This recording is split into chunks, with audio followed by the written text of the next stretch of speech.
colegas cirujanos, residentes, pasados presidentes que nos acompañan, invitados que están con nosotros. Este es el 10º webinar del programa de educación continua que hemos organizado y queremos agradecer el apoyo que hemos estado recibiendo de parte de ustedes. En el día de hoy nos acompaña como expositor el doctor Rubén Toribio. Tiene a su cargo una conferencia para compartir con nosotros. Previo a la presentación formal de nuestro expositor, vamos a ceder las palabras al presidente del Colegio Dominicano de Cirujanos, el doctor José Ramón Domínguez Cabral, quien tiene a su cargo la presentación de la cápsula educativa Conociendo a los Maestros de la Cirugía Dominicana. Buenas noches a todos. Un placer nueva vez estar con ustedes y agradeciéndole, como dice el doctor Brito, a todos los participantes en este 10º webinar que hemos tenido. Cumpliendo con nuestra cápsula de información de los maestros de la cirugía, tenemos hoy al doctor Frank Joseph Tomén Lemberg, cirujano de excepcionales cualidades quirúrgicas, fundamentadas en una técnica depurada y una rigurosa disciplina, miembro fundador de una escuela universitaria y docente de reconocida nombradía, gestor de varias residencias médicas y forjador de una pléyade de valiosos cirujanos. Jugó un rol estelar en la génesis del Colegio Dominicano de Cirujanos, del cual fue miembro fundador e integrante de su primera junta directiva.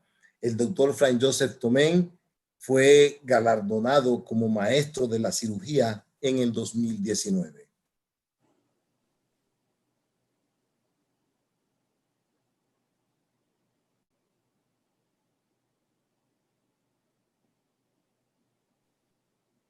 Doctor Alejandro Capellán, meritorio, consagrado, exitoso cirujano, magnánimo y humanitario con sus pacientes, docente por vocación, con una extensa cosecha de grandes logros quirúrgicos, sustentado en su capacidad de aprendizaje, la disciplina, la autodidacta y su gran dedicación.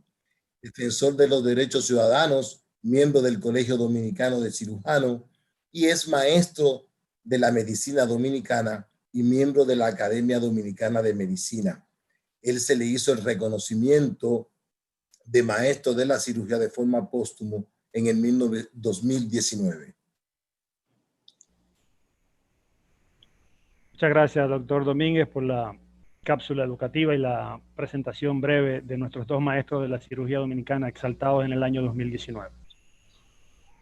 Como habíamos dicho, nos acompaña hoy como expositor el doctor Rubén Toribio, quien tiene a su cargo una conferencia sobre el protocolo actual en cirugía de emergencia a partir de la experiencia de un hospital en Brooklyn, Nueva York. Vamos a ceder las palabras al doctor José Ramón García Domínguez, que tiene a su cargo la presentación de nuestro conferencista. Doctor García. Sí, buenas noches a todos, a todas. Es un placer para mí estar esta noche con ustedes en esta magnífica presentación del doctor Rubén Toribio Acosta, quien es nuestro profesor, amigo y hermano. El doctor Rubén Toribio es graduado con honores de la Universidad Autónoma de Santo Domingo. Es de la primera promoción de la Escuela de Cirugía del Hospital Central de las Fuerzas Armadas y egresado de la Residencia de Cirugía de Maimonides Medical Center en New York, fellow del Colegio Americano de Cirujanos, y labora actualmente en el área de trauma y cirugía de urgencia de cuidados intensivos postquirúrgicos de Brookdale University Medical Center en Brooklyn. Muy buenas noches, doctor Toribio. Estamos aquí a su disposición. Le entregamos ahora el micrófono a usted. Gracias. Muchas gracias por la introducción, José. Quiero primeramente darle gracias al Colegio Dominicano de Cirujanos, en especial al doctor José Ramón Domínguez, el presidente, quien me invitó muy cortésmente para esta presentación.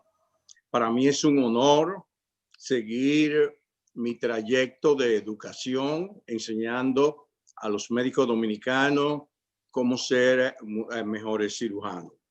Hay 4 o 5 puntos que quiero aclarar antes de comenzar la exposición.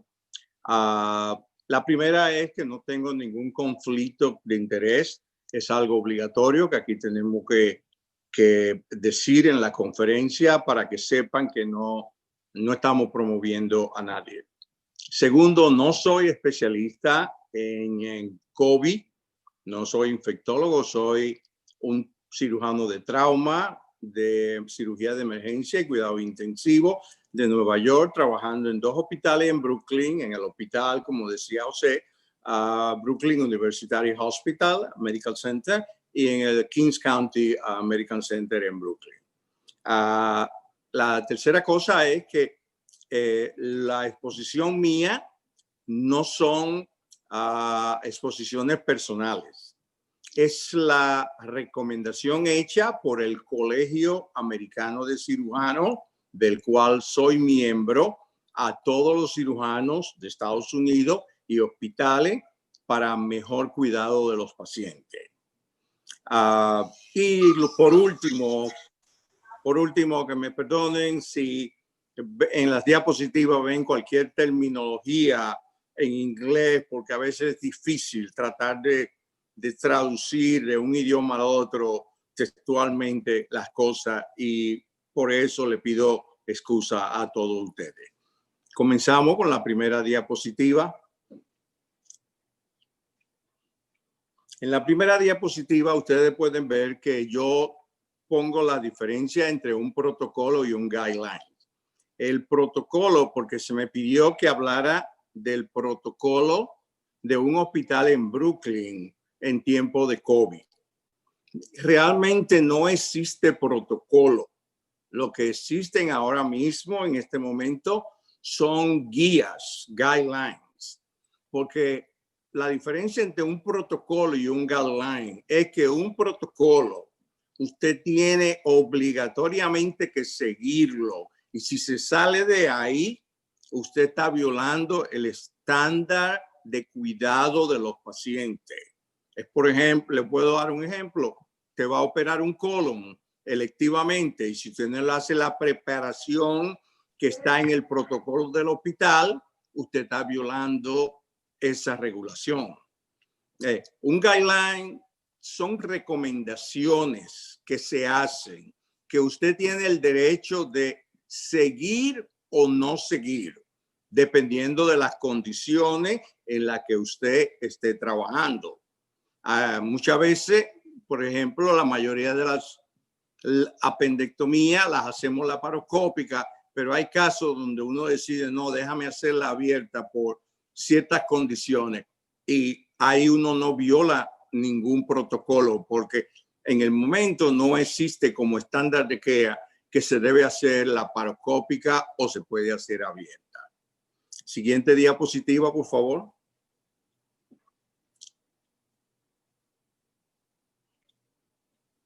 Por favor. Ok, gracias.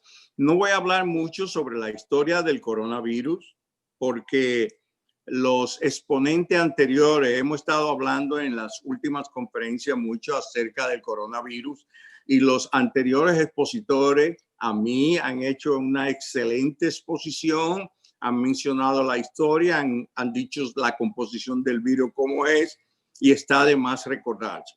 Solamente quiero recordarle que el primer coronavirus fue identificado hace 17 años, lo que significa que no es nada nuevo.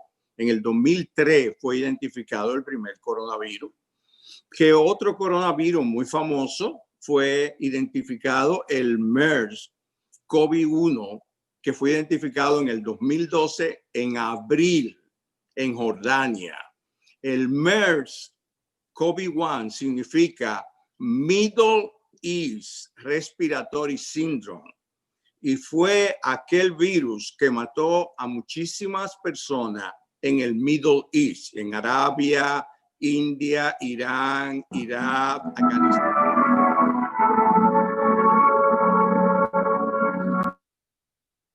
Y el primer caso fue descrito en abril 2012 en Jordania, que es muy familiar a este coronavirus. Si ustedes ven que el coronavirus de ahora se le llama SARS, síndrome agudo de respiratory syndrome, Severe Acute Respiratory Syndrome, COVID-2, fue en el 2000, ahora en el 2019, en diciembre. Hay alguna gente que dicen que desde noviembre ya estaba presente y fue descrito, fue visto por primera vez en la ciudad de Hubei, que es una de las ciudades de la provincia de Wuhan, en China. Es como sabemos, los coronavirus son RNA virus y el origen de la procedencia es algo que no le quiero dejar a ustedes ningún malentendido, porque realmente no hay evidencia básica de saber de dónde vino el virus. El que le diga a ustedes hoy por hoy que vino de animales como el murciélago, le está diciendo mentira. No existe prueba. El murciélago lo posee. La otra versión bien popular es, no sé si ustedes saben, que el laboratorio de virología de China más grande del país entero de China queda en la ciudad de Hubei, en la provincia de Wuhan. Y según los comentarios, aquí en Estados Unidos se dice que fue una falta de seguridad del laboratorio que dejó escapar algún tipo de research, de investigación que estaban haciendo y quizá alguien se contaminó y salió y lo propagó. Pero existen muchas versiones acerca de eso. China dice que fueron soldados americanos que lo llevaron a China. O sea que son todas informaciones, como ha pasado con el COVID, que no estamos bien informados y cada persona dice su parecer. No hay nada claro todavía con respecto a eso. Siguiente diapositiva. En la fisiopatología, debo de recordarles, ya lo han dicho los anteriores exponentes, que el virus entra a través de las gotitas de saliva, a través de las fosas nasales, puede ser a través de la boca, también, no solo gruesas gotas, también se está hablando de aerolización, que son finas gotas y que pueden permanecer en el aire por más tiempo. Inicialmente se aloja en la nasofaringe y de ahí emigran hacia los bronquios, las células alveolares. Ahí hay unas células especiales, como ustedes pueden ver en la diapositiva, yo menciono la AC2 célula. Eso se llama angiotensin converting enzima, que es a la célula que el RNA del virus se adhiere. Y un virus puede multiplicarse y producir 100.000 virus, uno solo. Imagínense ustedes, si usted coge una carga de 1.000 virus, multiplíquelo por 100.000. Y esa es la carga que usted va a tener. Pero lo otro importante es que no solamente se unen a la AC2, también se unen a los neumocitos alveolares. Y por eso la enfermedad respiratoria tan severa que se produce. Pero hay algo que en conferencias anteriores se había denegado y hoy sabemos que no era cierto. También existen células AC2 en el tracto gastrointestinal y también se unen a ella. Y por eso hoy se ha encontrado mucho virus en la cavidad abdominal cuando hacemos cirugía por vísceras perforadas, por obstrucción intestinal, por muerte de intestino. En pacientes con COVID lo hemos encontrado. O sea que es una evidencia más que el virus puede o se propaga por vía sanguínea, si es solamente que entra por vía respiratoria, o puede quizá propagarse por vía respiratoria y vía digestiva también. La respuesta del organismo a este virus, a la invasión, dependiendo de la carga viral que usted tenga, puede tener una respuesta inflamatoria bien leve, donde usted no tenga ningún síntoma, y son el grupo de pacientes sin sintomatología, que son hallazgos casuales que se encuentran cuando se hacen el test. Otros pacientes van a tener una respuesta inflamatoria severa, principalmente producido por las citoquinas, sobre todo la citoquina 6, citoquina 1 y otra citoquina envuelta. Por eso ustedes ven que el tratamiento con medicaciones como tolizumab y otras que están en el mercado ya se están tratando de bloquear esta citoquina para evitar esa respuesta inflamatoria tan severa y el síndrome del respiratory distress syndrome, que es el que mata a la mayoría de los pacientes porque no pueden oxigenar. La etapa final de estos pacientes es lo que ustedes ven ahí, que yo menciono como MOF, que significa Multiple Organ Failure. Pacientes terminan con una insuficiencia respiratoria, le baja la presión, insuficiencia cardíaca, están inconscientes, una insuficiencia cerebral, las enzimas hepáticas suben, hacen problemas de coagulación, hacen insuficiencia renal, hacen coagulopatía, todos los órganos fallan. Y esa es la etapa final cuando un paciente muere con el síndrome relacionado al coronavirus. Próximo slide, por favor. En esta slide, perdónenme por la guiding principle, es como los principios básicos, o sea, el por qué se crearon estas guías para orientar a la población médica, a los hospitales, a los administradores, enfermeras y a todo el personal médico relacionado. La finalidad por la cual se han creado las guías es para obtener un cuidado quirúrgico a tiempo de nuestros pacientes, sea con COVID o no COVID. Y también al mismo tiempo optimizar los recursos como las camas de los hospitales. He sabido últimamente que en Santo Domingo la mayoría de los hospitales están cerrando porque no tienen más camas disponibles. Y esa es una de las razones por la cual se hacen las guías.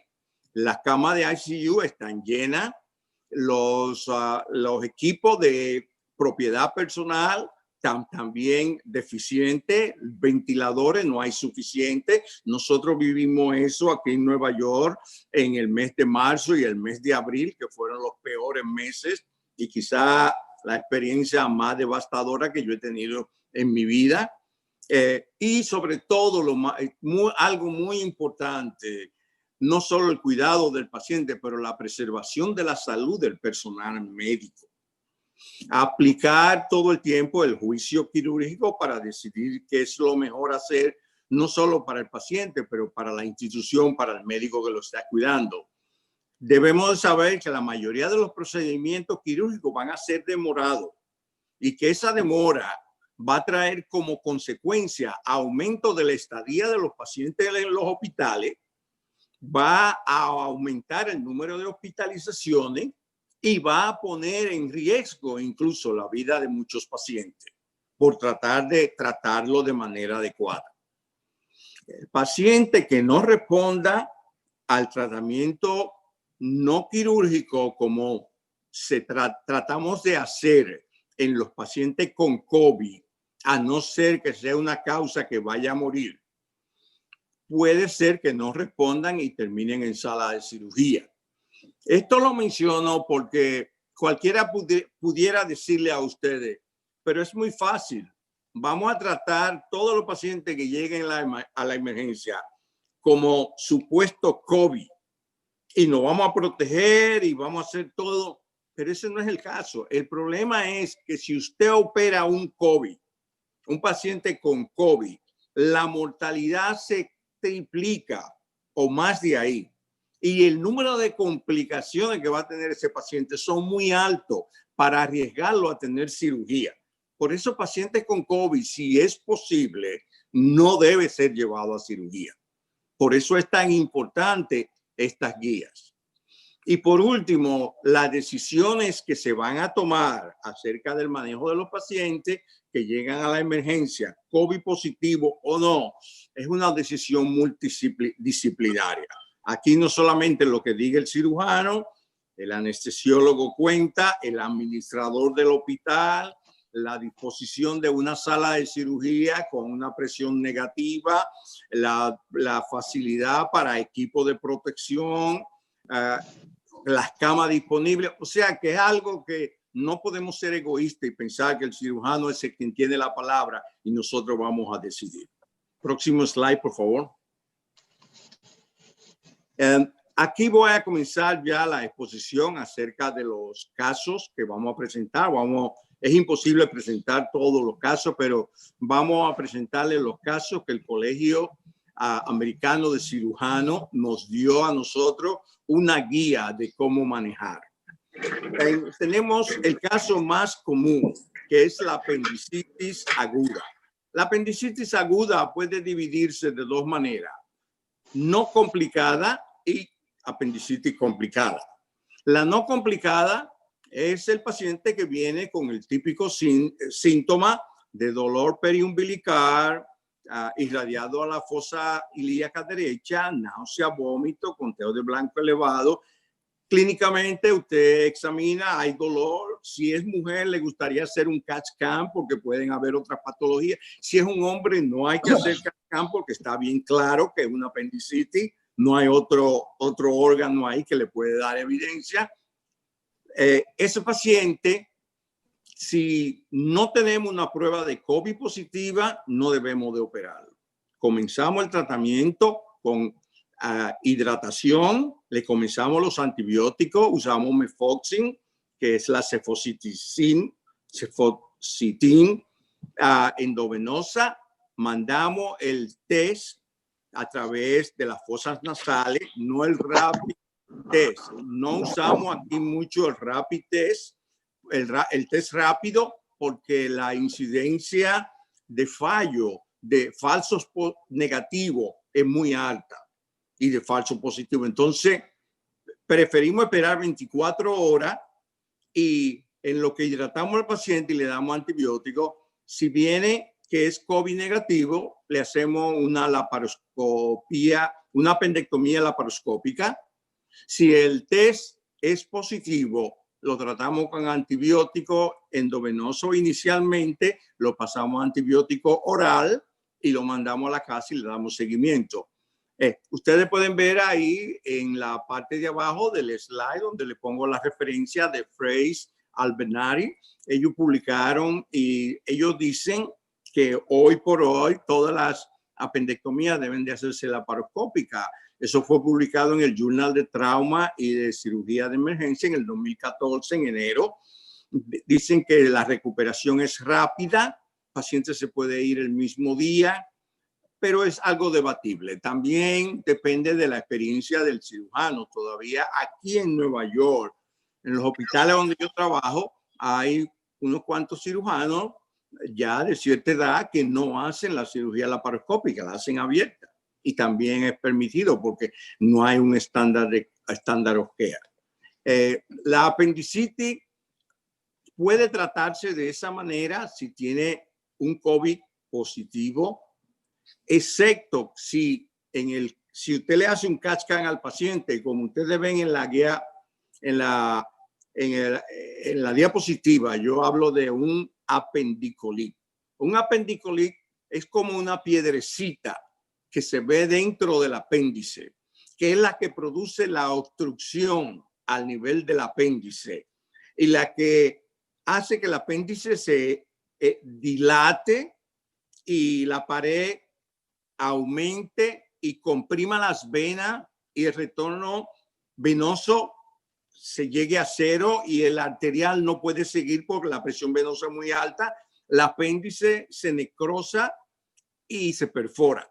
En esos pacientes se ha demostrado que no es bueno tratarlo con antibióticos porque no van a responder. En esos casos, tomamos todas las medidas del lugar y no tenemos otra alternativa que hacer la cirugía laparoscópica o abierta dependiendo del entrenamiento del cirujano. En las apendicitis no complicadas, aquí en Estados Unidos, sé que puede ser que difiera un poco de Santo Domingo, porque aquí normalmente las pacientes con apendicitis perforada, con acceso periapendicular, nosotros no la tratamos quirúrgicamente.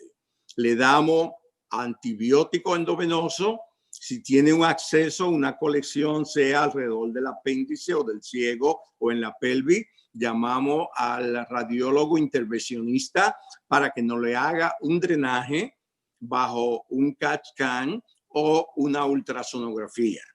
El único caso que nosotros operamos, si está complicada, es si el paciente viene con una peritonitis difusa, con un abdomen agudo, donde apenas resucitamos el paciente, comenzamos los antibióticos y le hacemos una laparotomía exploratoria.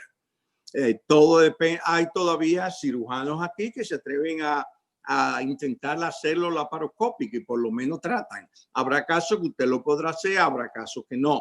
Todo depende del entrenamiento que usted tenga, pero ambas situaciones son aceptables.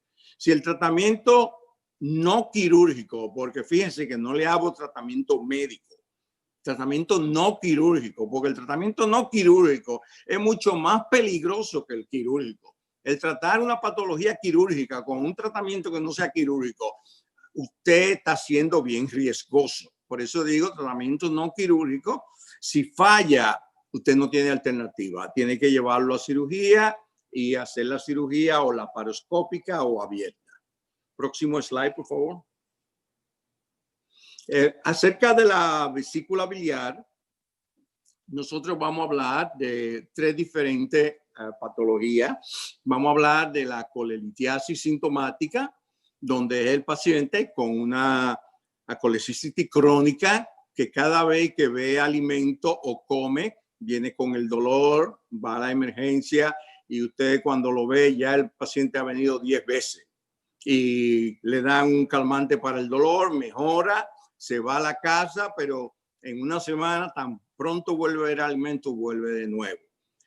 En estas condiciones del COVID, tratamos de ponerlo con dieta, darle medicina para el dolor y tratamos de manejarla de esa manera si el paciente nos lo permite.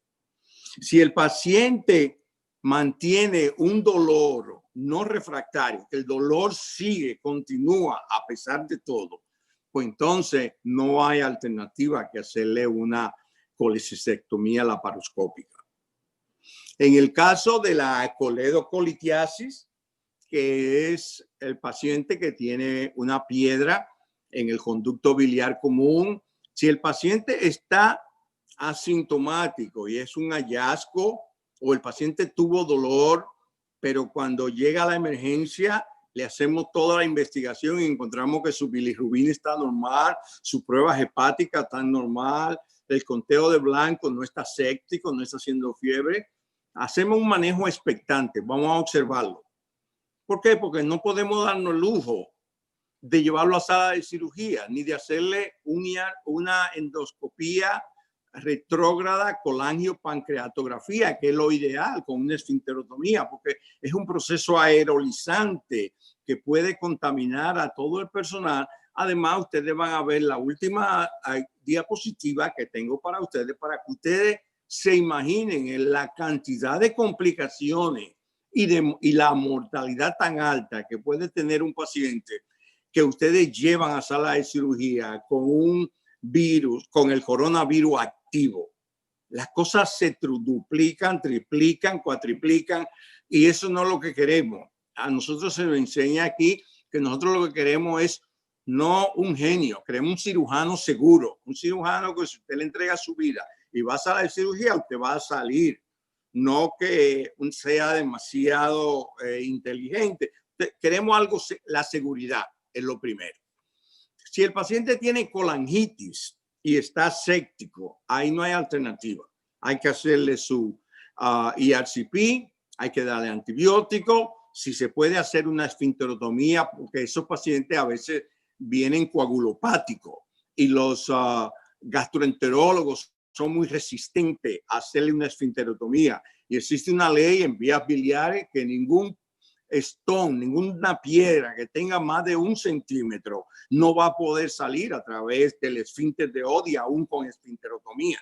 Si usted tiene esa condición, no le queda otra alternativa que a pesar de la infección, ponerle un stent que pase la piedra y que la parte final esté en las vías biliares y la otra parte en el duodeno y empezar a drenarlo, o llamar al radiólogo intervencionista para que le haga una percutánea transespática con la angiografía, poniéndole un catéter a través del tórax, a través de transhepático en las vías biliares para decomprimirla, porque el paciente tiene una colangitis probablemente purulenta y está séptico, y usted quiere, lo más importante es drenar, antibiótico, y después enfrentamos lo que venga. La vesícula nunca la hacemos en ese momento, siempre la dejamos para un tiempo diferido. El paciente con colecistitis aguda, la recomendación del Colegio Americano de Cirujanos, que si usted tiene un paciente saludable que le llega con una colecistitis aguda a la emergencia de la clínica del hospital y usted tiene un COVID negativo, ellos no ven ninguna razón por la cual usted no le puede hacer una laparoscopía, una colecistectomía laparoscópica.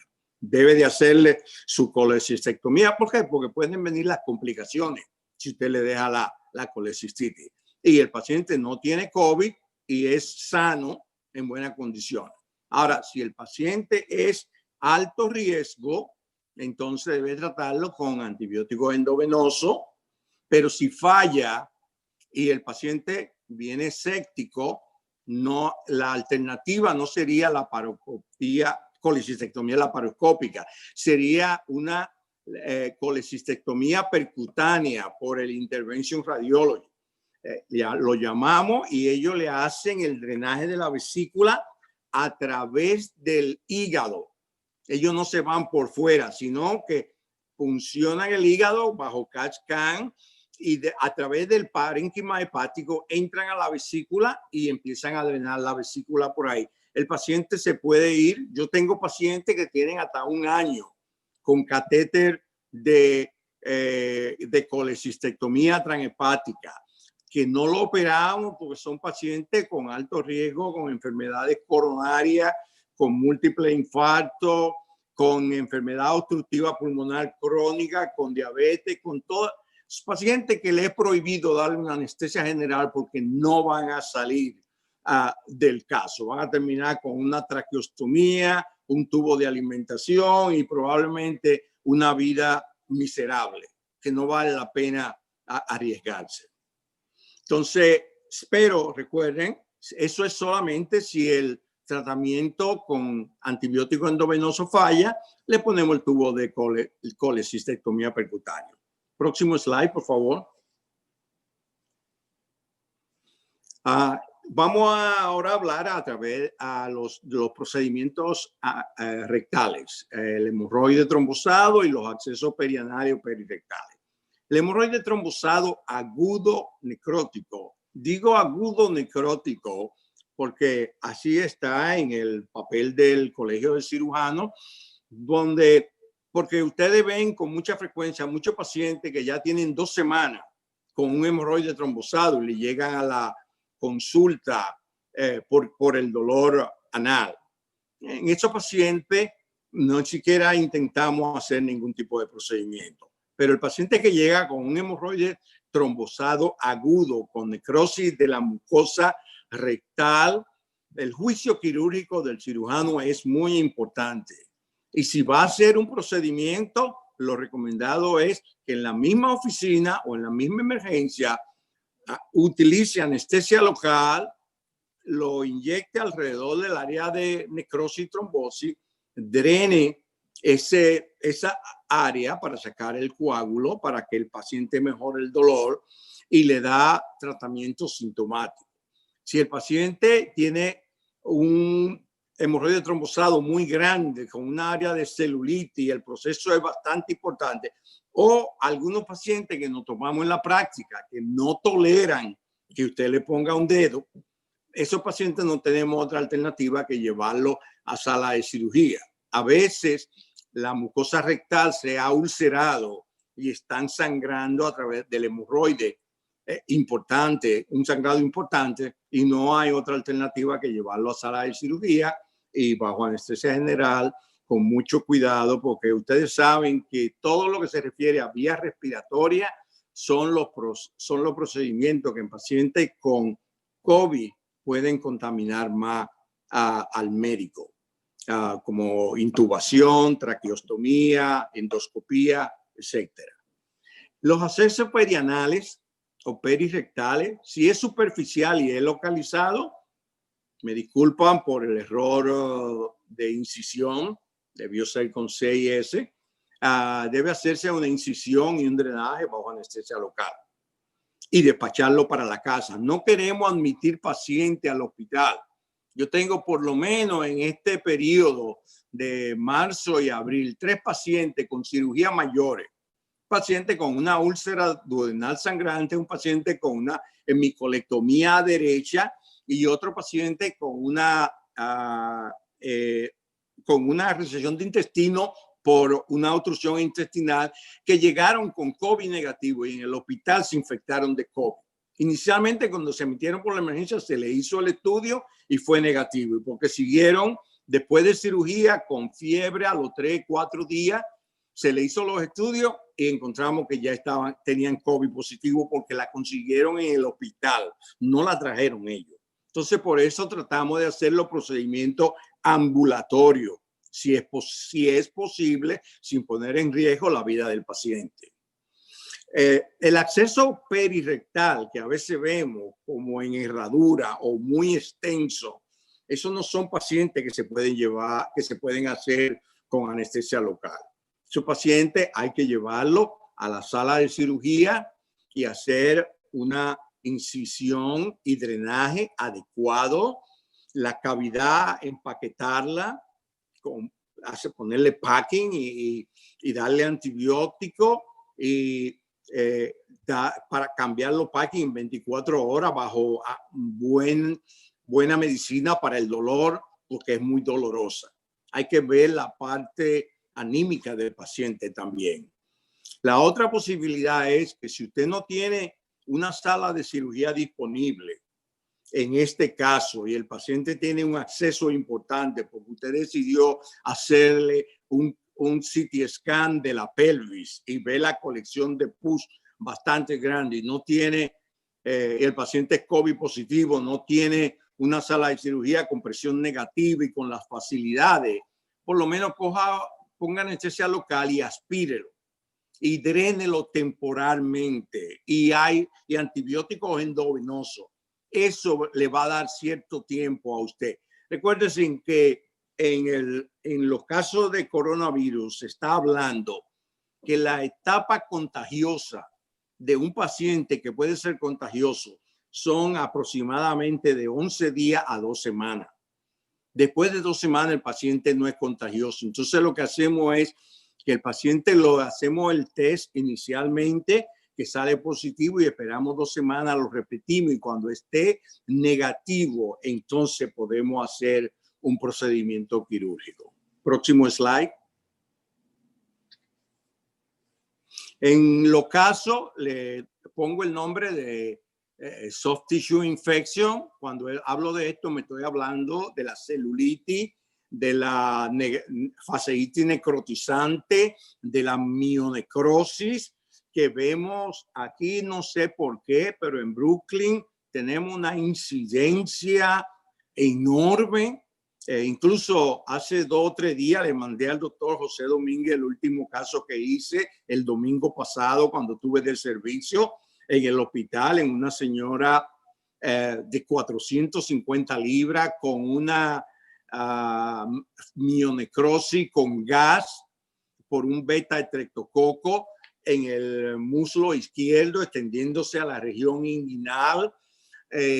Increíble, con gas todos los sitios, en shock séptico, hipotensa. Tenemos que ponerla en presores en la emergencia para poder estabilizarla. Le dimos 8 litros de líquido antes de llevarla a la sala de cirugía con una presión venosa central para subirla, porque no nos atrevíamos, porque durante la inducción de la anestesia se le va la hipotensión y se puede morir de un infarto, lo que fuera.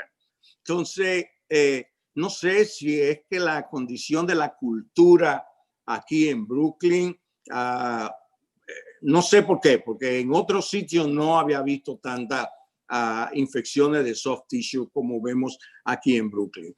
Si el acceso es superficial y es localizado, hacemos una incisión y drenaje bajo anestesia local. Dejamos la herida abierta, ponemos un packing, antibiótico, pain medication y lo seguimos al paciente en la oficina. No lo dejamos. Si es un acceso grande, una mionecrosis que está envuelto el músculo o la fascia está necrótica, hay gas, puede ser un Clostridium perfringens, puede ser un beta streptococo, un estafilococo. Esos pacientes no se pueden ir para su casa. Esos pacientes están sépticos y es cuestión de tiempo en llegar a un shock séptico, hipotermia hipotenso y entrar en fallo de múltiples órganos con insuficiencia renal, respiratoria, cardíaca, impresores, delirio o problemas mentales. Entonces los pacientes tienen que quedarse, tienen que ir a sala de cirugía para un debridamiento amplio, irrigar, ponerle packing, antibiótico, cuidado intensivo y tenemos que llevarlo varias veces. El paciente que yo le enseñé al doctor Domínguez, ya lo llevé el lunes en la madrugada a la sala de cirugía, ya lo llevé ayer de nuevo y está en schedule para la sala de cirugía para mañana de nuevo. Porque cada vez que usted va hay un poquito más de necrosis que hay que seguir limpiando. Y sobre todo cuando usted ve que un paciente como ella tenía 38,000 conteos de blanco, hipotenso, no es confiable de usted decir, oh, voy a hacer todo en un solo tiempo.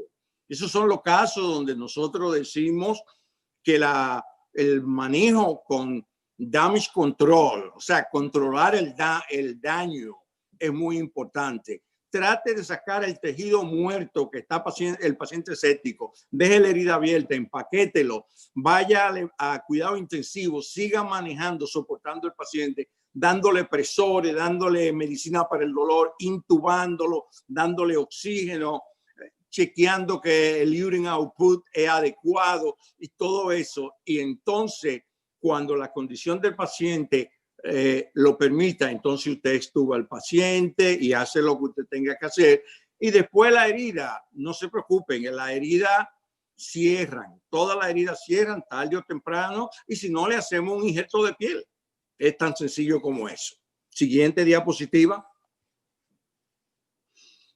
Tenemos el caso de pancreatitis aguda con necrosis. Yo tengo un caso ahora mismo, todavía creo que lo mencioné en una de las presentaciones. Todavía la paciente de 42 años, hipertensa y diabética, está en la sala de cuidado intensivo, donde de emergencia tuvimos que hacerle una laparotomía exploratoria porque tenía el colon derecho muerto y tuvimos que hacerle damage control a ella. Ella está estable, pero todavía el páncreas se está recuperando de la necrosis. El antibiótico que utilizamos de elección es imipinen o meropenem. Se ha demostrado que la concentración en tejido pancreático de ese antibiótico es la más alta de todos los antibióticos que se puedan usar. Y si el paciente es alérgico a penicilina, la elección sería el cipro endovenoso. La infección y necrosis está confirmada. Tenemos que hacer la técnica de lo que le llaman aquí los americanos el step up, subir de paso. Vamos entonces a hacer un drenaje. El drenaje comenzamos con el menos invasivo hasta el más invasivo, porque lo último que usted quiere es entrar a una sala de cirugía con una pancreatitis necrotizante en el día primero, día 2, día 3, porque en esos momentos cualquier cosa que usted trate de hacer va a empeorar la situación. No puede debridar el páncreas, está duro como una piedra, sangra. Lo ideal, si usted va a abrir un paciente, es esperar 2 a 3 semanas para llevarlo a hacerle una necrosectomía. Entonces, por eso preferimos hacer los drenajes percutáneos. El radiólogo, el endoscopista lo puede hacer, lo hacen a través de la pared posterior del estómago. Le entran un catéter, perforan la pared posterior del estómago y ponen el catéter dentro de la necrosis del páncreas y lo drenan, lo aspiran por ahí. El radiólogo intervencionista lo hace por los flancos, por la espalda. Y la última opción sería Si usted tiene buena experiencia en la laparoscopía, hacerlo laparoscópica, está bien descrito en la literatura mundial, o hacer una cirugía abierta y hacerle una necrosectomía. Generalmente usted deja el abdomen abierto. Incluso no sé si ustedes recuerdan la técnica del zipper. Esa fue una de las técnicas que fue descrita cuando un paciente tenía una pancreatitis necrotizante y había que estarlo llevando cada 2 o 3 días a la sala de cirugía, y para evitar dañarle la fascia, entonces uno le ponía el zipper o cualquier otra manera de mantener el abdomen abierto, o lo que le llamamos womb vacuum, y entonces no tenemos que estar cortando tejido ni poniéndole sutura a tejido, y seguimos los debridamientos, poner drenaje hasta que cubre. Siguiente diapositiva, por favor. Los pacientes con neumoperitoneo, pacientes con isquemia intestinal, donde usted hace un CAT scan que ve aire en la pared del intestino, o neumoperitoneo, paciente con la pared del intestino bien grueso, con historia anterior de cirugía, o una hernia interna, o un gastric bypass que produce 3 tipos de hernia interna diferentes. Pacientes que tienen una hernia inguinal estrangulada. Esos pacientes, ahí no hay alternativa. Usted resucita el paciente, le da antibiótico y todo el mundo se prepare a tratarlo como si tuviera COVID. Se le hace la prueba en la emergencia. Si a las 24 horas el COVID está negativo, bueno, pues lo sacamos de la unidad de COVID y lo pasamos a cuidado intensivo regular. Si sale COVID positivo, pues lo dejamos en la unidad de COVID, pero lo tratamos y nos cuidamos como si fuera un COVID. ¿Por qué? Porque no sabemos. Muchos de estos pacientes a veces hacen embolismo producto del COVID y vienen con intestino muerto secundario al COVID. Entonces no podemos tratarlo como un paciente que tiene intestino muerto solamente por una hernia, sino que mejor tratarlo como sospechoso hasta que probemos con evidencia básica de que no lo es. Recuérdense que la cirugía laparoscópica versus abierta depende del entrenamiento del cirujano. Yo no critico a nadie si dice que va a hacer algo laparoscópico o abierto, porque todo depende de cómo usted se sienta realmente bien confiado de hacer su procedimiento. Las obstrucciones intestinales por adherencias, que vienen con parte del intestino dilatado, pero que no tienen neumoperitoneo, no tienen gas en la pared, no hay líquido libre en la cavidad abdominal, no tiene signo de irritación peritoneal. Hacemos la práctica usual. La práctica usual es admitirlo, un tubo nasogástrico para decomprimirlo, una sonda, hidratación. Yo personalmente me gusta repetir a las 24 horas el CT scan del abdomen que se le hizo en la emergencia, porque cuando se le hace el CT scan por una obstrucción por adherencia, cuando se le da contraste y usted la repite a las 24 horas, hay una información vital para yo saber si tengo que operar o no. Es que el contraste que se le dio al paciente no ha progresado, está en el mismo sitio.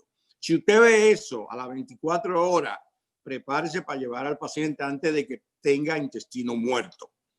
Si usted ve que el contraste pasó el intestino delgado y está en el colon, no ande corriendo, que ese paciente va a abrir solo y usted no va a tener necesidad de hacer cirugía de emergencia. Próximo slide, por favor.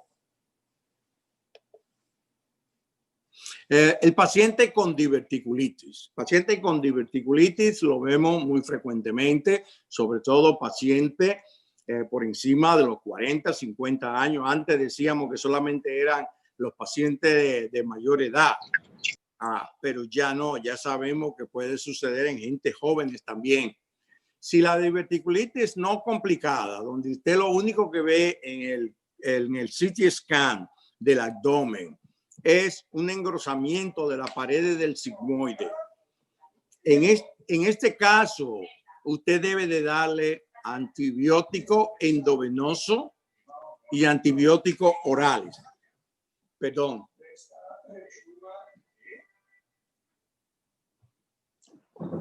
Excúseme que a veces estos televisores se prenden solos y interfieren con uno. Si es no complicada la diverticulitis, simplemente antibiótico endovenoso y después se cambia a oral, se mandan a la casa. Esos pacientes no necesitan cirugía porque ha sido una diverticulitis no complicada. Después de 3 semanas, ellos pueden ir a una colonoscopía. Usted no debe nunca de hacer una colonoscopía en un paciente con menos de 3 semanas de un proceso inflamatorio porque lo puede perforar. Esa es la recomendación de Selective Reading in General Surgery, o sea, lectura seleccionada de cirugía general del Colegio de Cirujanos para cirujanos generales. Si el paciente le llega a usted con una peritonitis purulenta o feculenta, materia fecal en la cavidad abdominal, aire libre en la cavidad abdominal, simplemente resucite el paciente, antibiótico y a la sala de cirugía. Ese paciente se va a beneficiar mucho de que usted le haga un procedimiento de Hartmann. Usted reseca, si el paciente está muy inestable, simplemente reseque el área de la perforación para que no tenga que disecar mucho y haga una colostomía o simplemente haga un damage control. Reseque el área de la perforación, deje los 2 intestinos con sutura de staple y en 48 horas o 72 horas, después que el paciente ya no está hipotenso, que está en mejores condiciones, vuelve y lo trae y le hace la resección del intestino que amerita, le hace una colostomía proximal y le deja el recto al nivel de la reflexión peritoneal con una línea de staple. Eso es lo que llamamos el Hartmann, pero depende de la condición. La mayoría de los pacientes con peritonitis purulenta o feculenta le llegan a uno en shock séptico, hipotenso, taquicárdico, acidótico, y ahí hay que tener mucho cuidado con lo que uno hace. Los pacientes con la clasificación de Hinchey, que es lo que nosotros utilizamos aquí en Estados Unidos, si el paciente tiene un Hinchey 1, que es un acceso pericolónico, o un Hinchey 2, que es un acceso extendiéndose a la pelvis, preferimos llamar al radiólogo intervencionista, drenarlo percutáneo y darle tratamiento antibiótico. No porque estamos en COVID, normalmente hacemos eso porque ese no es un abdomen que usted quiere entrar en estos momentos. Usted prefiere no entrar en ese abdomen en estos momentos porque va a tener probablemente que terminar haciendo una colectomía subtotal o un procedimiento muy grande porque todo está inflamado, no hay anatomía y es mucho más peligroso. Es preferible tratar de enfriar todo el procedimiento y ir después de 6 semanas para hacer el tratamiento correcto. Si la respuesta que usted tiene después de un tratamiento no quirúrgico, con antibiótico, con drenaje, el paciente no le acaba de mejorar, la fiebre continúa, el conteo de blanco le sigue elevando, el dolor persiste, prepárese mentalmente y tome todas las del lugar, reserve sangre, hable con el anestesiólogo, cuidado intensivo y prepárese para ir a sala de cirugía porque no hay otra alternativa, tiene que enfrentarlo. Siguiente diapositiva, por favor.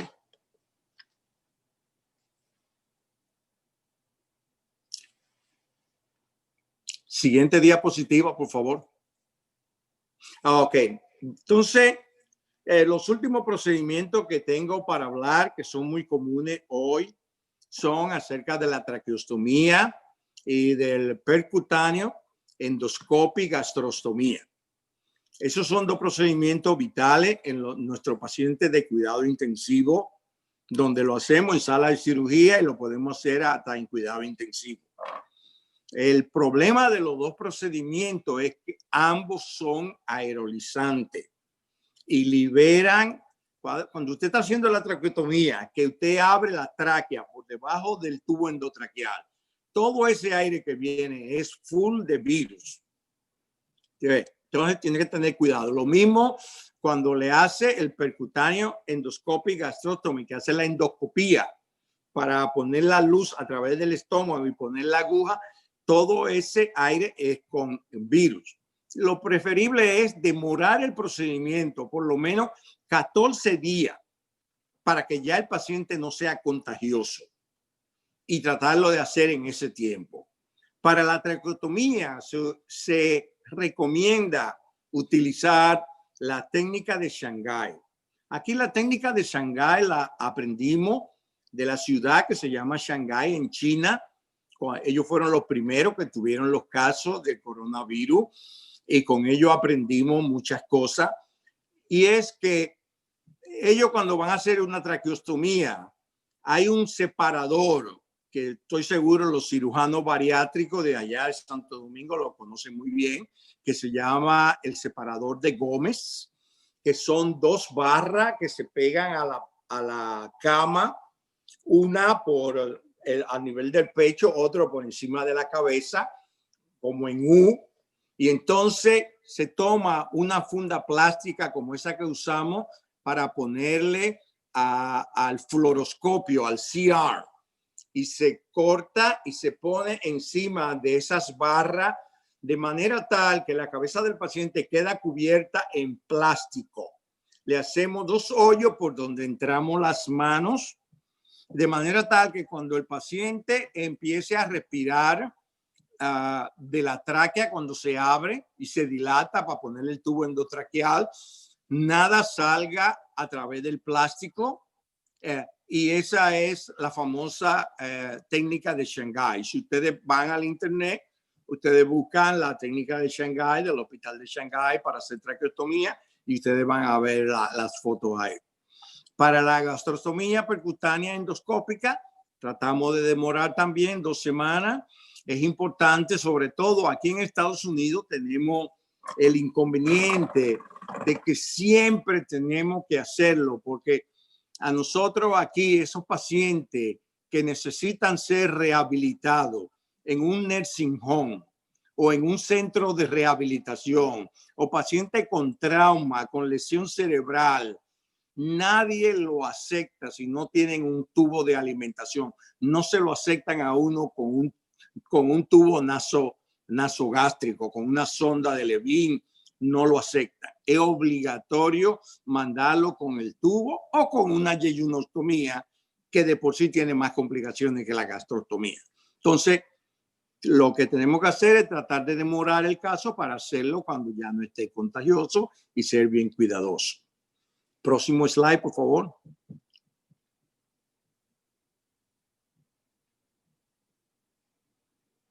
Próximo slide.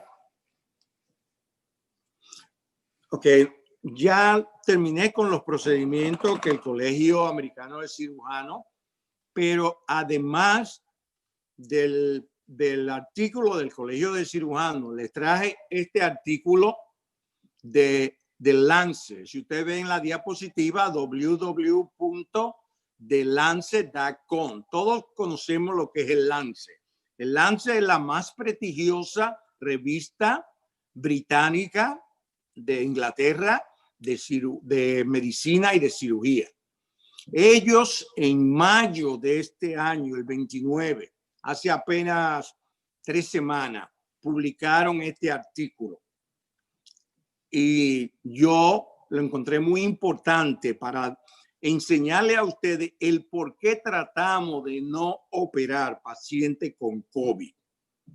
Dice que en un estudio sensitivo de 969 pacientes operados de emergencia en diferentes hospitales, habían 28 hospitales de Europa y de Norteamérica, confirmado con laboratorio de que por seguro eran COVID positivos.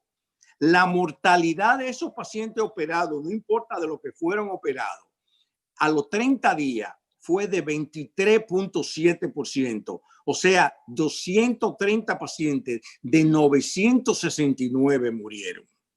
Pero eso no es nada. Las complicaciones, solo las complicaciones pulmonares de esos pacientes operados representaron un 50.9. O sea que de 969 operados, 493 hicieron complicaciones pulmonares, llámese atelectasia, neumonía, consolidación, ARDS o insuficiencia respiratoria.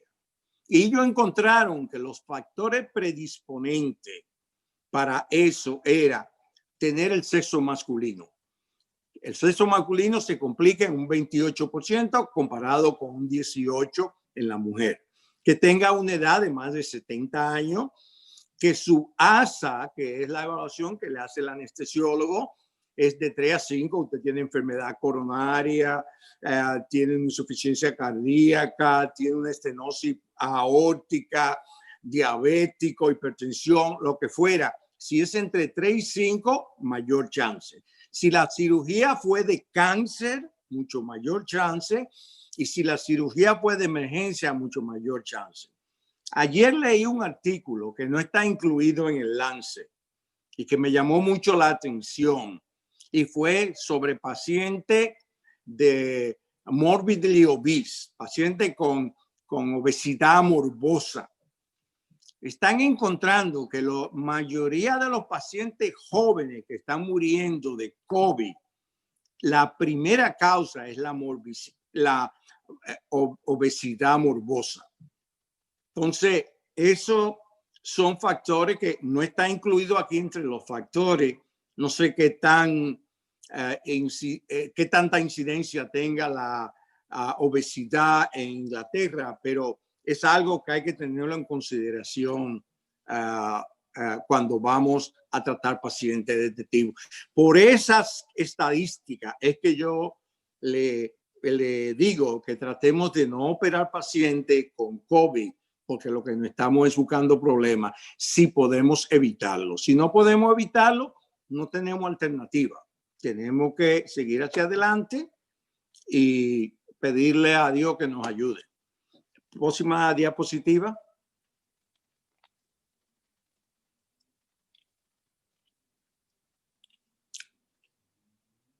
Quiero darle las gracias de nuevo al Colegio Dominicano de Cirujanos y sobre todo al doctor José Ramón Domínguez, quien muy cordialmente, muy cortésmente me hizo la invitación, y que sepa que siempre estamos a su disposición aquí en Estados Unidos, porque así como tenemos nuestra trayectoria de Santo Domingo, la hemos seguido aquí. Hemos estado graduando residentes de cirugía en Brookdale. Graduamos 10 residentes todos los años. 7 de SUNY Downstate en Kings County y 3 de Brookdale, son 10. Y me gustaría también aportar con la formación de los nuevos cirujanos de Santo Domingo y también mantener al día a los cirujanos de allá y además al mismo tiempo aprender también de ustedes. Para las personas que le interese el artículo del cual yo saqué las guías para cirugía de emergencia en tiempo de COVID, en la próxima diapositiva está la referencia. Por favor, la próxima diapositiva.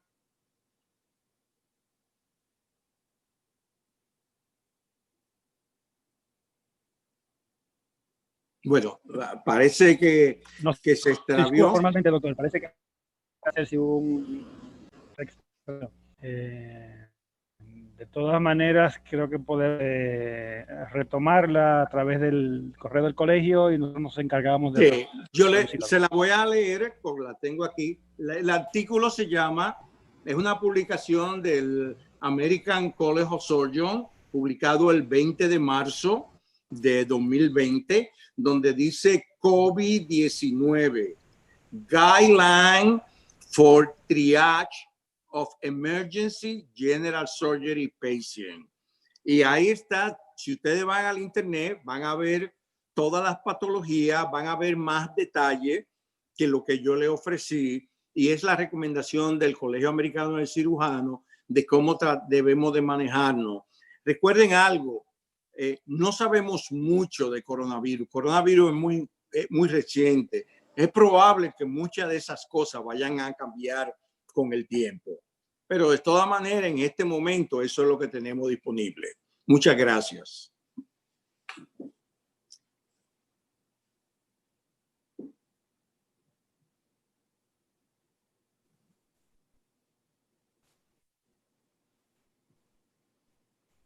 Muchas gracias a usted, doctor Rubén Toribio, por la excelente conferencia, muy didáctica, muy práctica, muy de actualidad. Vamos a abrir el espacio para complementar su intervención con algunas preguntas, algunas inquietudes que puedan tener algunas personas. Y este es el momento de la sesión interactiva para compartir sobre el particular. De hecho, la doctora Giovanni Rodríguez pregunta a través del chat si hay alguna observación respecto a la colocación de catéteres subclavios en pacientes positivos para COVID, como primera inquietud. Sí, no hay ninguna contraindicación. Le debo de decir que sobre esos pacientes estamos muy mal informados en cuanto al coronavirus.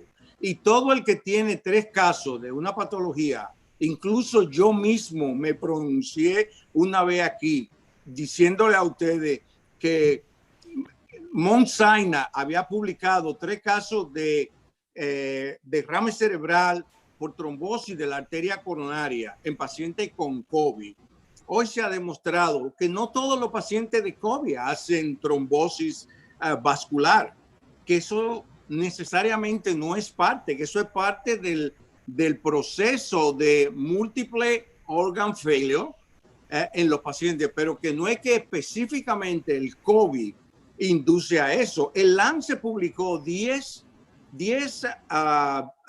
autopsias hechas en Alemania de 10 pacientes muertos de COVID, no todos intubados, habían pacientes que no eran intubados.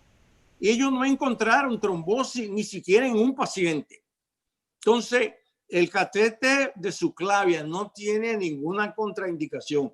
Si usted lo necesita y usted tiene que usarlo, simplemente siga la regla y siga los protocolos establecidos y no hay ningún inconveniente.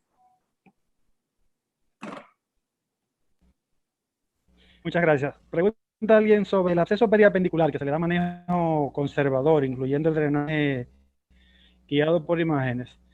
¿Cuál es, si maneja las cifras, cuál es el porcentaje de pacientes que terminan siendo explorados, ya sea laparoscópicos o abiertos? Yo le puedo decir que menos del 15%. La mayoría responden muy bien porque la sepsis, el estado séptico de ellos proviene de la pus que hay en el acceso periapendicular. Tan pronto el radiólogo intervencional le pone un catéter y además usted cubre el paciente con antibiótico apropiado, el proceso inflamatorio se convierte como en un flegmón.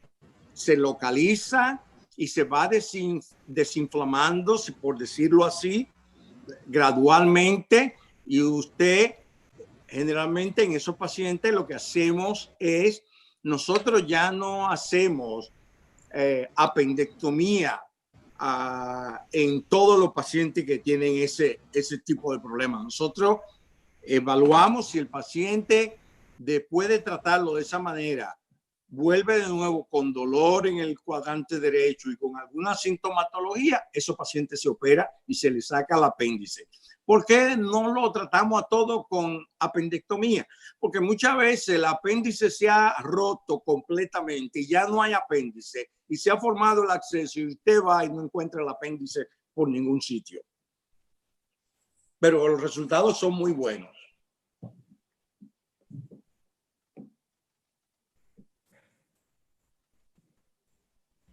Gracias, doctor. Le pide a alguien que se detenga un minuto para hacer una puntualización o aclaración. Sí, sobre el hecho de que en el caso de la apendicitis parece haber la tendencia al manejo expectante. En cambio, cuando usted hablaba de colecistitis, hablaba sobre la posibilidad cuasi inmediata en función del cuadro de dolor de colecistectomía. Poco que explique en detalle lo que podría parecer una contradicción entre una cosa y la otra. Estoy de acuerdo con la persona que hizo la pregunta 100%. Cuando yo lo leí, me llamó la atención lo mismo. Una apendicitis, tratamos de no operarla. Sin embargo, una colecistitis aguda en un paciente sano, la hacemos. Pero recuérdese, hay varios factores que tienen que tomar en consideración. Si el paciente tiene la apendicitis complicada, ya ese paciente ir a la sala de cirugía, usted va a encontrar, no va a encontrar una anatomía apropiada y le va a dar trabajo. Usted puede terminar con una fístula enterocutánea. Y más si el paciente tiene COVID. Si el paciente no tiene COVID, usted lo trata de manera usual, como hacemos aquí. Aquí la recomendación es drenar el acceso, antibiótico y seguirlo. El paciente con colecistitis aguda, la recomendación de cirugía, si es sano, es para el paciente COVID negativo.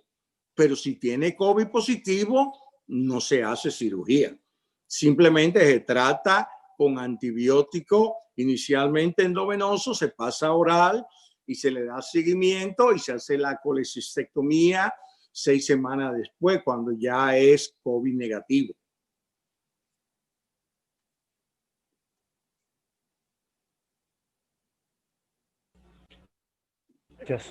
Alguien pregunta en el chat sobre si alguna protección especial para residentes o personas de edad en los servicios de emergencia, en los casos en que tengan que manejar pacientes en esas áreas.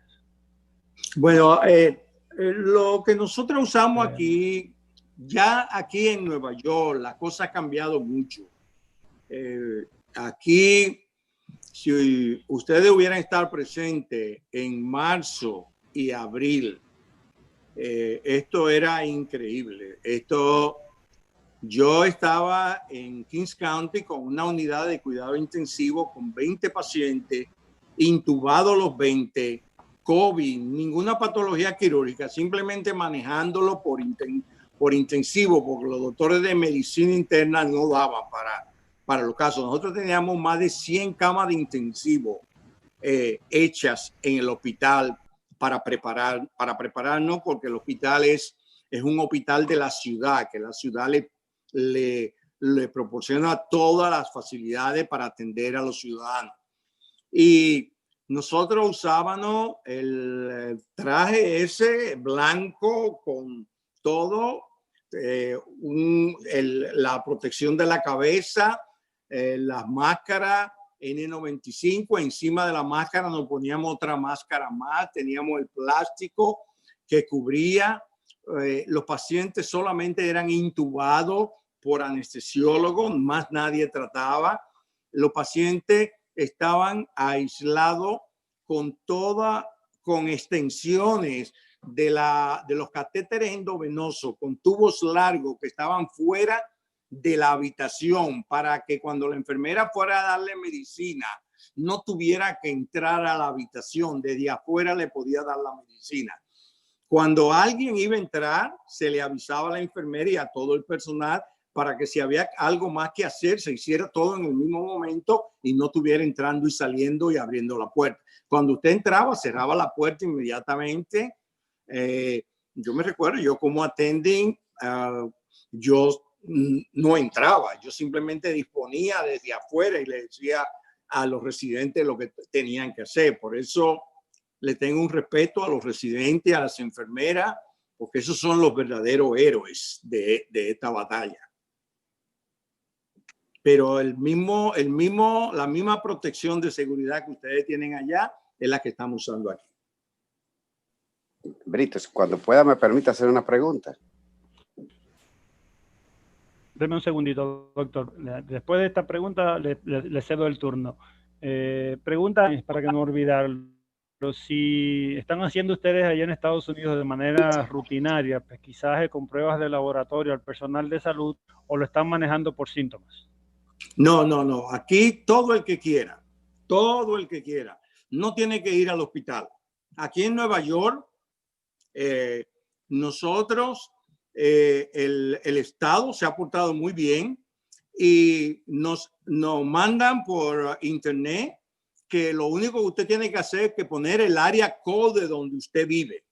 Y usted pone, por ejemplo, el área code donde uno vive, 11520, y le dice, mire, la farmacia CVS a 2 cuadras de su casa, la farmacia Rite Aid y el centro médico tal le están haciendo las pruebas. Vaya y diga que usted quiere hacer la prueba y se la hacen gratuitamente, con seguro, sin seguro, legal o ilegal. viejo o joven, le hacen la prueba inmediato y a los 2 días exactos lo llaman para atrás para decirle si el resultado fue positivo o negativo y qué hacer.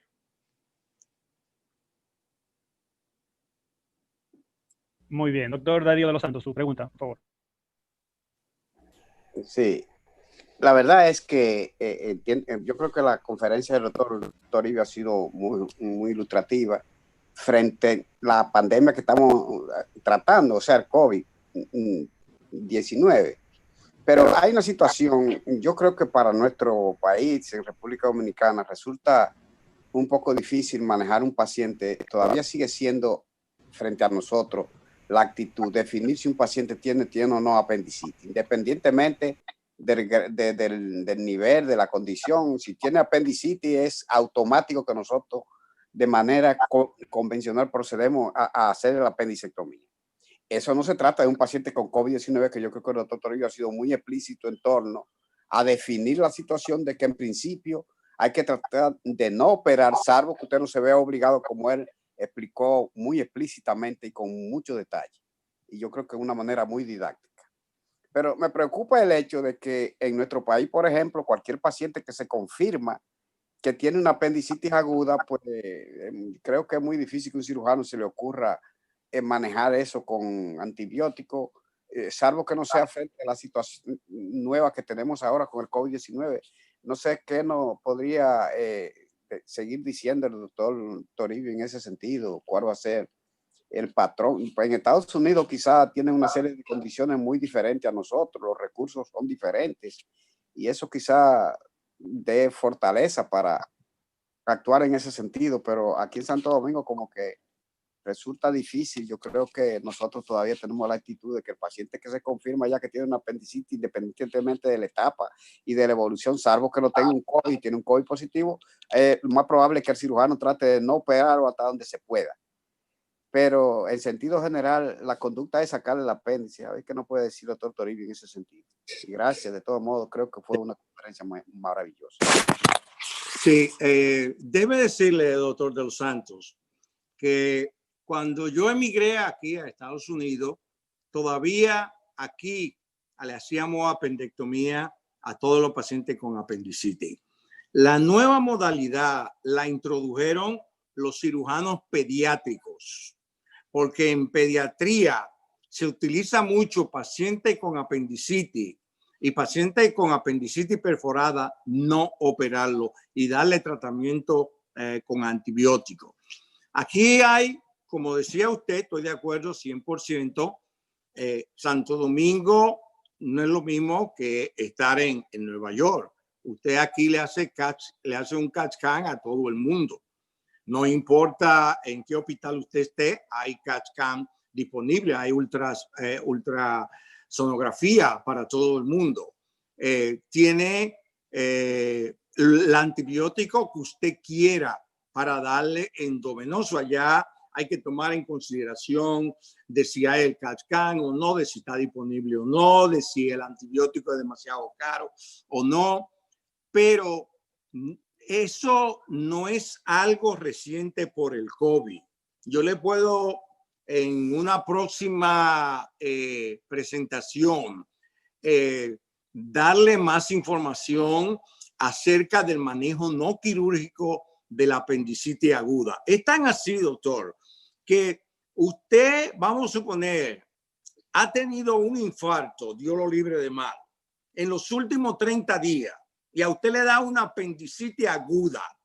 Sabemos que la mortalidad suya, si lo tratamos de llevar a cirugía, es alrededor de un 30% relacionado con el infarto, no con la apendicitis. Lo tratamos con antibiótico endovenoso y funciona perfectamente. Y no lo operamos. Desde luego, no estamos utilizándolo como la nueva norma de darle antibiótico a todo el mundo. Recuerde que yo le decía, si el paciente no tiene una piedrecita en el apéndice, si no hay otras condiciones que contraindican el tratamiento no quirúrgico, no lo hacemos. Entonces, lo que sí estamos haciendo es Cuando yo vine de Santo Domingo, había algo que hacía con mucha frecuencia, que tan pronto a uno llamaban a la 1 de la mañana o a las 2 de la mañana, tengo un paciente con una apendicitis, el miedo es, se va a perforar, vamos huyendo al hospital a las 2 de la mañana a operar. Eso no se hace aquí ya más. Aquí se espera a las 8 de la mañana, se le da hidratación, se le da antibióticos y vienen y se operan a las 8. Y no tenemos mayor incidencia de ruptura del apéndice que nadie. Eso ha cambiado 100%, pero es como le digo, el tratamiento no quirúrgico es para casos de apendicitis no complicada, sin fecalito, para pacientes alto riesgo, para pacientes que realmente califican. No que vamos a darle antibiótico a todo el mundo y lo vamos a mandar para la casa con eso, porque seguro que no todo el mundo. Recuérdese lo que yo decía en el slide. Hay un % del fallo de tratamiento con antibiótico demostrado en un papel publicado en el Journal de Trauma y Acute Care Surgery del 2014, dice que hay un 30 a 50% de fallo del tratamiento con antibióticos. Y ese 30 a 50% de los pacientes que no responden, hay que llevarlo a la sala de cirugía, aunque le dé un infarto o aunque se compliquen y hagan una fístula, o sea, lo que sea. Esa es la explicación que yo le puedo dar. Doctor, si me sigue permitiéndome, nosotros recordamos hace muchísimo tiempo que en un paciente que hace una apendicitis aguda, si realmente tiene una apendicitis aguda, se produce como si fuera, vamos a decir, una microobstrucción intestinal. Una obstrucción intestinal con el fecalito a nivel del apéndice que no repercute lógicamente en el resto del intestino, pero a veces sí lo hace, pero que realmente lo mismo que sucede en una obstrucción intestinal, y yo estoy seguro que usted maneja y conoce eso muy bien, quizá mejor que yo, la fisiopatología de la obstrucción intestinal, es lo mismo exactamente que pasa en una apendicitis aguda, en la mayor parte de los casos. Por eso yo digo, es una apendicitis, no lo es, se maneja de una manera. Ahora, usted explica muy claramente que cuando un paciente tiene un fecalito, tiene una obstrucción intestinal, tiene un comportamiento totalmente diferente a un paciente que quizá tiene una etiología diferente, como se ha dicho también históricamente. Pero es muy difícil. A veces un paciente, por ejemplo, nosotros decíamos hace unos cuantos años que un paciente que usted lo deja evolucionar con una apendicitis aguda termina emplastonándose. Y entonces cuando tiene ese empaquetamiento de todos esos intestinos periapendicularmente, pues entonces ya es difícil que haga, y a veces el apéndice termina amputándose, como usted también dice, y entonces es un poco controversial ese tipo de pacientes ya cuando ha evolucionado y los antibióticos han sobrepasado esa situación. Intentar operarlo resulta realmente, desde el punto de vista técnico, muy difícil en ese sentido.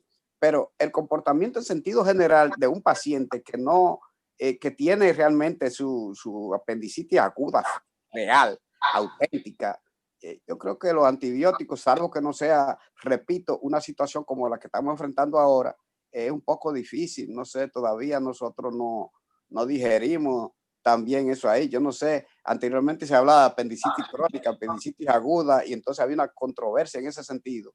Y para adoptar una actitud o la otra. Y entiendo perfectamente lo que usted nos quiere decir, pero como que es muy difícil para nosotros en nuestro país convencer a un paciente de que lo vamos a manejar con antibióticos cuando él entiende que tiene una apendicitis aguda y casi todo el mundo entiende que hay que sacarle el apéndice. Es un poco difícil para nosotros todavía en nuestro país entender esa situación. No quiero decir con esto que no tengan razón en Estados Unidos en relación a lo que están haciendo y con los resultados que están obteniendo. Entiendo que sí, habría que ver si realmente esos pacientes que se manejan clínicamente con ese dolor, y usted decía ahorita que no es lo mismo un varón que no tiene más cosas ahí, pero hay que ver si lo que tiene no es un cálculo de los riñones. Bueno, hay muchísimas cosas que uno entra en esas bien, interrogantes. Vamos bien, a dejarlo gracias. ahí. No quiero seguir robándole más tiempo por si alguien más intenta. Gracias, muy gentil. Nos alegra realmente las explicaciones que nos da, aunque seguimos con la incertidumbre en ese sentido. Bien, doctor Rubén Toribio, un comentario final de su muy didáctica intervención?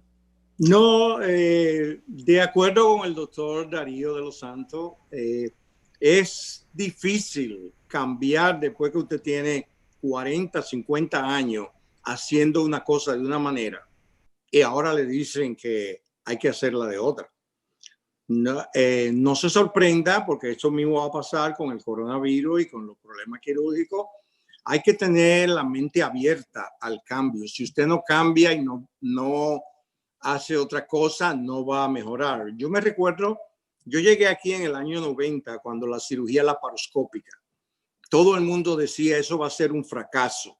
No intente. Yo fui entrenado aquí de nuevo. Hice cirugía de nuevo aquí en Brooklyn y por suerte tuve la facilidad de que me dieron entrenamiento laparoscópico. Muchos de los cirujanos viejos no fueron porque pensaron que no iba a progresar. Sin embargo, hoy usted ve dónde está la cirugía laparoscópica, igualmente que la robótica. Entonces, tenemos que tener la mente abierta, que dejar que el juicio quirúrgico de una manera objetiva nos indique a nosotros cuál es lo mejor para el paciente y para nosotros también. Porque ¿de qué vale complacer al paciente si lo vamos a perjudicar complicándolo y hasta llevándolo a la muerte? A veces hay batallas que no se pueden ganar y hay que estar preparado. Gracias. Correcto. Muchas gracias a usted, doctor Rubén Toribio, por la interesante conferencia y la disponibilidad para colaborar con nosotros en esas actividades de educación continua del Colegio Dominicano de Cirujanos.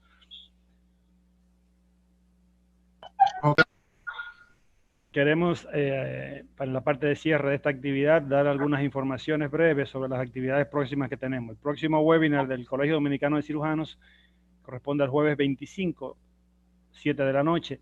Tendremos el tema de rol de la sonografía focalizada al trauma abdominal, el ECOFATS, a cargo de la doctora Rosa Veras Jiménez. Va a estar con nosotros, reitero, el jueves 25 a partir de las 7 de la noche en el próximo webinar del Colegio Cirujano, ECOFATS.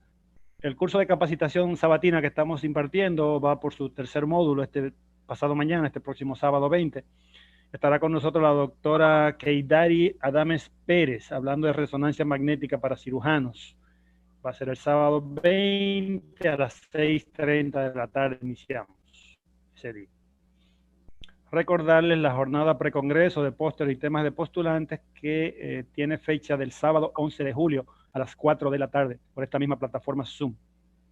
Nuestro congreso, con fecha del 17 al 19 de julio, el mes próximo, ya estamos virtualmente a un mes de la actividad. En ese congreso estará con nosotros, entre muchos de los otros conferencistas que ya hemos ido presentando de manera gradual, el doctor Mauricio Hurtado López desde México, hablando sobre tiroidectomía transoral endoscópica, abordaje de cirugía sin huellas. Y el doctor Guillermo Domínguez de Argentina, quien nos va a hablar sobre novedades en cirugía magnética. Va a estar también compartiendo en ese congreso virtual con nosotros. Recordarle la guía de recomendaciones del Colegio de Cirujanos, Cirugía en tiempos de COVID-19, que sigue disponible en nuestro portal web. Gracias a los auspiciadores de esta actividad, en la noche de hoy, el grupo Alfarish y Médico Protegido. Ahí están los teléfonos de contacto y su correo para fines de conversar con ellos sobre el tema de la póliza de responsabilidad civil. Suscribirse a nuestro canal de YouTube, por favor. Es la petición que le hemos estado haciendo a lo largo de estas semanas. Queremos saber si podemos llegar a los 1000 suscriptores al cerrar este mes. Ya vamos por los 500. Basta con que cada uno conquiste a una persona adicional para que se suscriba a nuestro canal y lograríamos llegar a los 1000 suscriptores ya a cerrar el mes de junio. Estamos en las redes sociales. Nos pueden seguir a través de Facebook, Instagram, Twitter. El correo para el envío de su nombre para fines de certificado de esta actividad esta noche. Muchas gracias por la participación en esta actividad y el doctor Domínguez con las palabras de cierre. Gracias, doctor Brito, muy amable. Quiero, antes de hacer el cierre, mencionarle al doctor Rubén Toribio, y antes de agradecerle por la gentileza de su tiempo, que sus alumnos le mandan muchos saludos. Han estado presentes el doctor Willy Contreras, el doctor Ortiz Haddad, el doctor García Domínguez, el doctor Rodríguez Blanco y el doctor Bayoán Martínez. Ellos a través de mí le expresan su gratitud de siempre. A usted, doctor Rubén Toribio, el Colegio Dominicano de Cirujanos le agradece formalmente por haber sacado su tiempo para presentarnos esta noche esa magnífica conferencia didáctica, práctica y sobre todo actualizada. ¿Sí? Le agradecemos mucho y a todos los presentes, sí, le agradecemos también. No sé si el doctor Rubén Toribio quiere la palabra de nuevo para saludar a sus alumnos. Sí, quiero saludar a mis alumnos. Sabe que le puedo dar un abrazo bien fuerte, aunque sea virtual desde aquí. Nunca lo he olvidado y para mí es un honor de que ustedes estuvieran presentes en la conferencia. Sigan trabajando duro como ustedes lo han hecho y poniendo en alto el nombre de nuestra institución y del país. Gracias. Bueno, muchas gracias a usted, doctor, y muchas gracias a todos. Gracias a nuestros pasados presidentes que siempre nos acompañan. Gracias a todos. Buenas noches. Buenas noches.